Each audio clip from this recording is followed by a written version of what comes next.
sintam-se acolhidos, né, nesse espaço que eu não considero só uma livraria, mas como um ponto realmente de cultura. É uma alegria muito grande hoje à noite a gente estar reunido, né, para o lançamento do professor Dilson. É um trabalho, o nosso trabalho que a gente vem desenvolvendo já há 2 anos, né, nessa linha aí das edições. Já editamos 10 livros, né, com o livro do Dilson é o 10º, e de vários gêneros, livro teológico, de poesia, contos, infanto-juvenis. Também nós temos a honra de poder ter editado livros, né, de grandes autores como Assis Brasil, também novos autores, né, que estão surgindo, como o livro de poesia daquela que saiu ultimamente, o livro de teologia do Frei Heleno. E é uma alegria muito grande, né, a gente poder estar realizando esse sonho, né, que a gente teve há 2 anos atrás. E eu espero que daqui a 5, 6 anos a gente tenha com 100, 1000 livros aí editados. Gostaria agora de passar a palavra para o professor Francisco Miguel, que vai fazer a apresentação do livro do professor Dilson. Boa noite. Eu não sou muito... Não sei porque o Gilson achou de me colocar nessa situação, né? Porém, ainda mais porque eu não tive tempo de ler, a partir da hora do dia que ele me falou isso, eu não tive tempo de ler o livro dele todo. Li alguns capítulos, né? Este, de prosa. Alguns capítulos, 6, 7 capítulos.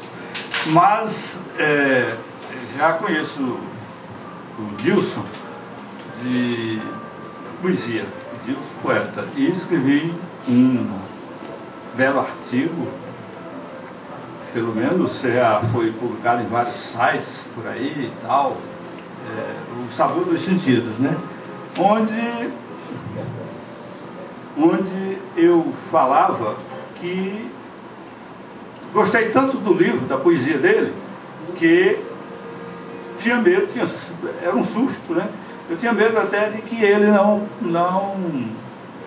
continuasse, não tivesse mais condições de continuar tão bom daquele jeito.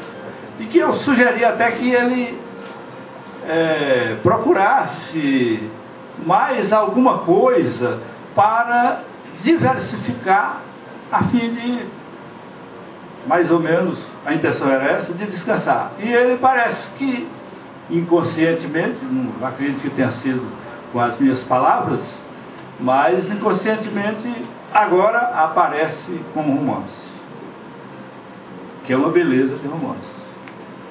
Este livro, O Morro da Casa Grande,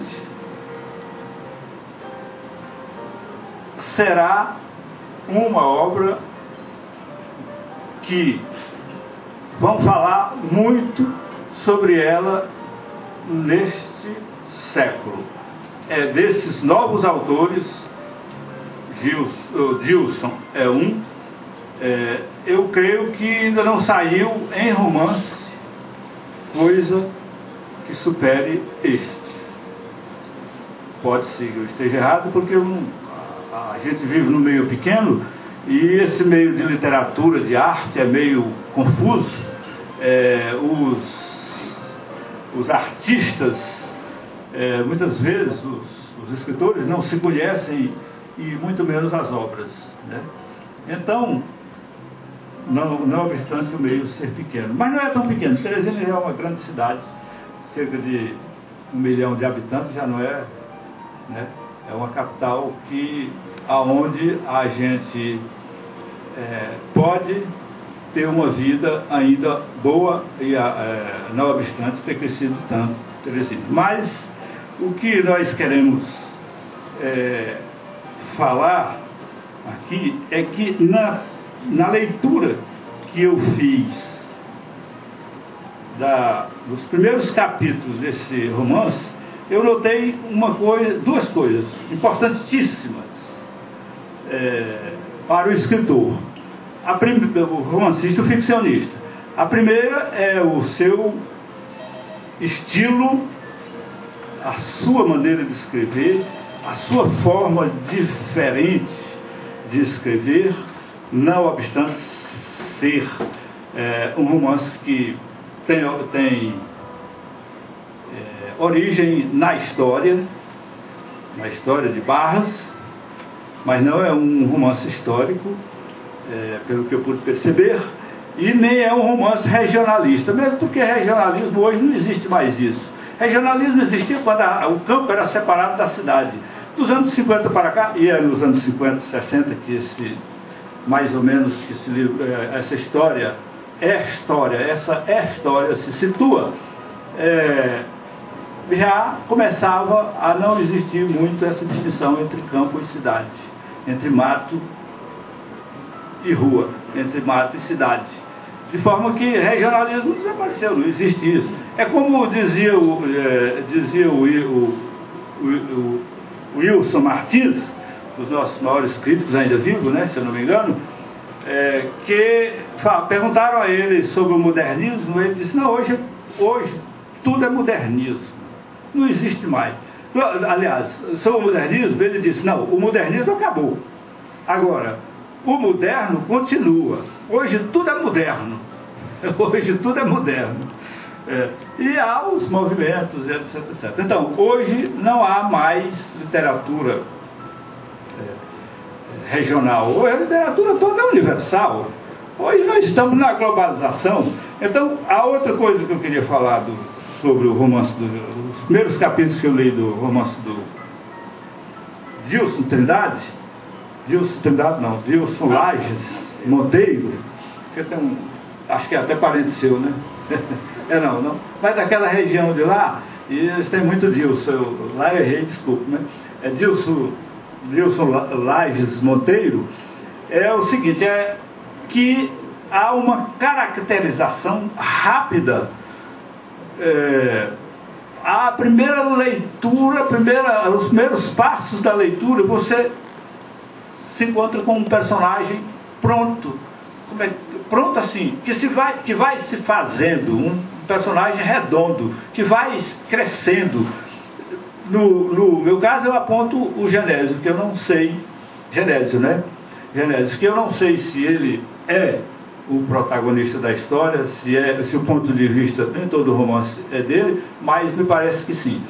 E, de qualquer forma, é um grande personagem lá, e então isso faz-me acreditar que o romance é um espetáculo, porque romance sem personagem não existe, né?